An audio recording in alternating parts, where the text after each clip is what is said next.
Hello, I'm Bruce Niemi. I'm one of your local sculptors and live in Bristol, Wisconsin, Kenosha County.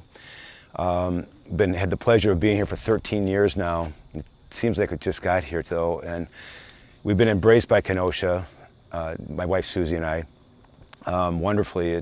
We love living here and love Wisconsin. We're former Illinois people, but I grew up in Gurnee, so Ray Nitschke was a hero of mine. This is part of my background, so I always liked the Packers. Even the Bears and the Packers were always like, oh, which one do I go for?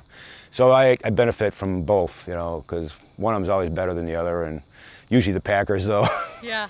So anyway, I'm a stainless steel primarily, but also do bronze abstract sculptor, and my first sculptures were back in 1968, so I have a 45-year history of making welded sculptures.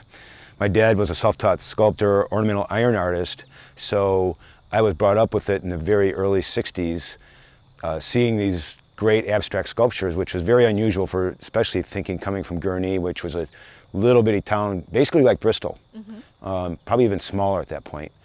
And so I was being educated in the fine arts early on.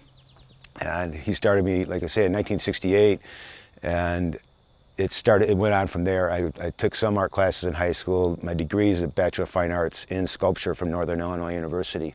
A lot of people ask me what my inspiration comes from, and the first thing I tell them is it's basically my faith, because I know God gave me this gift to be creative and actually make a living at it. So I steal from God first off, using nature.